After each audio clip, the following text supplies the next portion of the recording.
Divine text. 5. This refers to one who does not obey him. 6. This means that do not think that the day of reward and punishment is distant. 7. This phrase refers to death. 8. It means that the rich and powerful people should help the poor and the weak. 9. The above passage is quoted from Mustadrak Naj al-Balagha, Alama Hadi Kashif al-Gita, Najafi. 10. The 10th of Muharram. Shares. Appendix 2. The robustness of the views of all al-Bayt, in Islamic thoughts. Appendix 2. The robustness of the views of all al-Bayt, in Islamic thoughts. Sheikh Abbas Ali Baraki. Muslims have always discussed and researched Islamic beliefs and they will continue to do so. Along with the efforts made in this search there arose differences of belief, and many sects came into being. But all the sects are unanimous in the belief that the source of Islam is the Quran and traditions.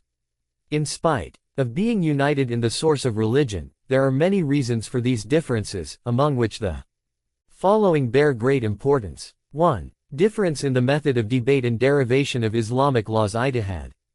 2. Innovations and erroneous interpretations. 3. Ignorance and unawareness of religious texts. 4. Tribal differences and political aspirations.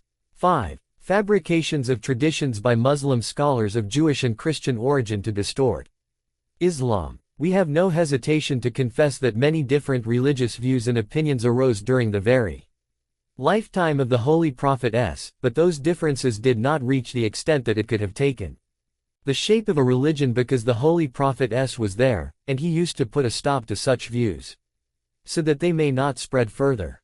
Due to his wise statesmanship, the Muslim society had become such a cradle of love and brotherhood that its equal could not be found anywhere else in history. In the lifetime of the Prophet, there were differing views among the children of the companions as regards the matter of predestination and free will, and it had gone to a level that debates used to be held on this topic. When the Holy Prophet S heard this, he came out of his house and restrained them from it. This is mentioned in books of traditions.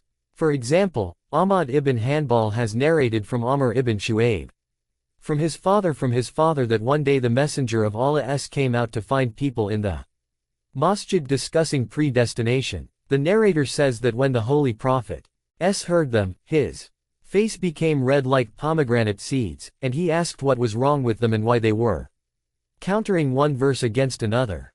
He said, "Nations preceding you were also destroyed because of this." 1. The fundamentals of Islamic beliefs are mentioned in the Quran and traditions. However, after the departure of the Messenger of Allah, some questions arose whose answers were not present clearly in the Quran and traditions. It was therefore felt that there was a need for derivation and deduction. And the right of ijtihad in the Sharia and matters of beliefs was entrusted to the scholars of religion. Fuqaha. That is the reason we find differences of opinion among the companions, as regards some matters of the religious belief. There is a great dissimilarity between the differences during the Prophet's lifetime and those after his departure. During his lifetime, when a difference arose, he used to issue his verdict about it and resolve the matter. 2. However, this did not continue after he departed. The ruler used to favor certain companions. Therefore, the difference did not end because the views of these companions did not tally with the opinions of other companions. As examples, may consider these instances. 1. The matter of successorship of the Holy Prophet S and Imamate. 3. 2. The issue of killing the apostates and those who refused to pay zakat. Thus, these problems led to the creation of various schools of scholastic theology and beliefs, and the views used to prove beliefs that were responsible for the creation of these different schools are as follows. 1. Deduction based only on religious texts.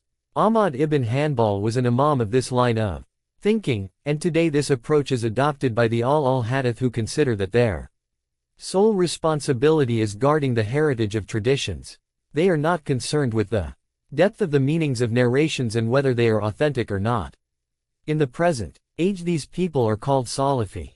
The Hanbalis followed this method in deriving Islamic practical laws also. According to their view, it was not allowed to contemplate and ponder upon religious problems and to question them as heresy. It is heretical to have discussions on these matters. They considered discourses of traditions necessary for themselves, but, as far as discussions on them was concerned, it was absolutely forbidden. They considered only their method to be the correct obedience, and all types of contemplation and pondering to be heretical. All their efforts were aimed at only collection and compilation of all the traditions that have come on the matters of beliefs etc. They also explained the meanings of their words and compiled the chains the narrators of traditions. Anything beyond this was neither necessary nor permissible. Thus, the same approach is adopted in the books of Bukhari, Ahmad ibn Hanbal, Ibn Khuzaymah Baihaqi and Ibn Qutayba. The level of radicalism of these people is evident from the way they have prohibited scholasticism and logical thinking in matters of belief. Ibn Qutayba even compiled a treatise, Prohibition of Opinion in Scholasticism. Single quote. Imam Ahmad ibn Hanbal used to say that one who practices scholasticism can never get salvation and such a person is always having hypocrisy. He has severely condemned scholasticism, and the level of his extremism can be gauged from the fact that he broke off relations with Harith Muhasibi, although the latter was a pious and a religious person. The reason for this conflict was that Harith had a written book against heretics. Ahmad ibn Hanbal, while criticizing this book said, "It is regrettable that in your book you have first described the heretics and then you have refuted them. In the process, you gave people the chance to read about the views of heretics and urged them to think upon them, which makes the people inclined to have discussions about it and to express their views." Imam Ahmad ibn Hanbal was such a radical that he used to say, "Scholastic theologians are irreligious." Zafran says that Imam Shafi'i has given the verdict that